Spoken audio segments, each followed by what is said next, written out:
भीलवाड़ा के railway station चौराहा स्थित संविधान निर्माता डॉक्टर भीमराव अंबेडकर की प्रतिमा के पास मनरेगा में प्रस्तावित बदलावों के विरोध में कांग्रेस देहात अध्यक्ष रामलाल जाट के नेतृत्व में बड़ी संख्या में कांग्रेस कार्यकर्ताओं ने एक दिवसीय सामूहिक उपवास रखा।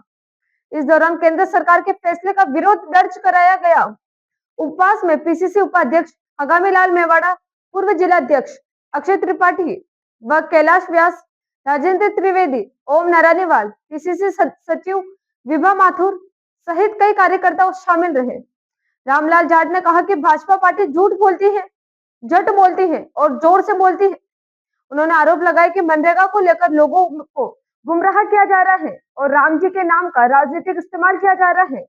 पहले आम नागरिक सीधे सरकार के सामने काम मांगकर अपना हक हासिल कर सकता था, लेकिन अब अधिकार कमजोर किया जा रहा है। उन्होंने राहुल गांधी के बयान का उल्लेख करते हुए कहा कि कांग्रेस सरकार बनने पर योजना को और मजबूत किया जाएगा। जाट ने चुनौती देते हुए कहा कि अगर मनरेगा कानून में राम जी का नाम है तो भाजपा के सांसद, विधायक और कार्यकर्ता मंदिर जाकर सौगंध ले। उन्होंने कहा राम जी ने गरीब से गरीब के अधिकार की रक्षा की, उनके नाम को बदनाम करना बंद करें। भारतीय कांग्रेस कमेटी के राष्ट्रीय अध्यक्ष आदरणीय खड़गे जी के आदेश से प्रदेश कांग्रेस कमेटी अध्यक्ष गोविंद डोटासरा जी, टीकाराम जूली जी ने मीटिंग लेकर हमें जो आदेश दिया, सोनिया गांधी जी का एक ड्रीम प्रोजेक्ट, उसको राहुल गांधी जी ने बखूबी पूरे देश में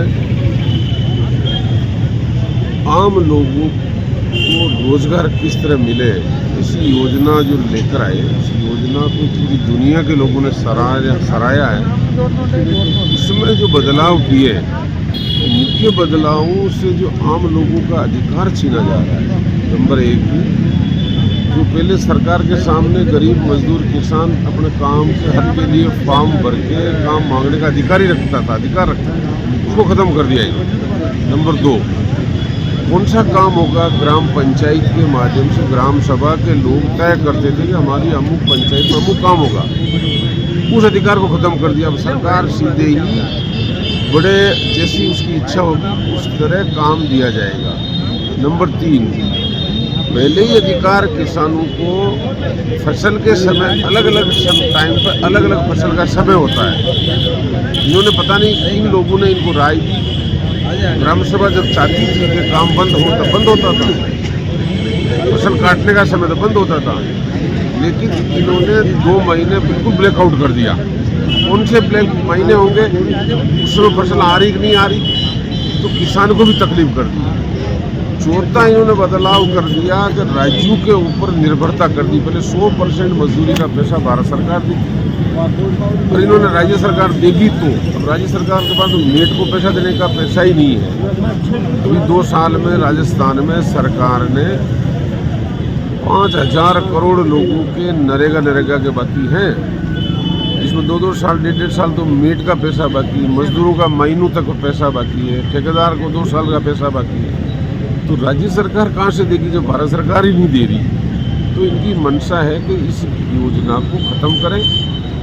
पहले ही जो 100 दिन भरते थे उनको 25 दिन एक्स्ट्रा राज्य सरकार अशोक गहलोत जी के समय देती आ रही है, 125 दिन का काम, उसको इन्होंने खत्म करके वापस के 125 दिन देंगे। एवरेज 45 दिन ही इनका मजदूर दिवस आया है और ये 125 दिन देने की बात करें।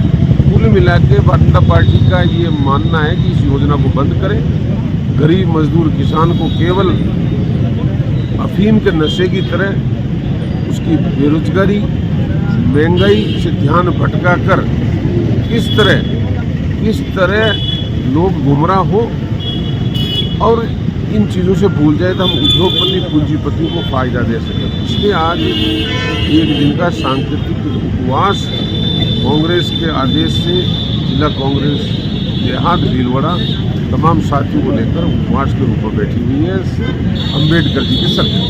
भीलवाड़ा की ताजा और खास खबरों के लिए बने रहे हमारे साथ। इसके साथ ही अब हम रेडियन केबल पर चैनल नंबर 255 पर भी उपलब्ध है।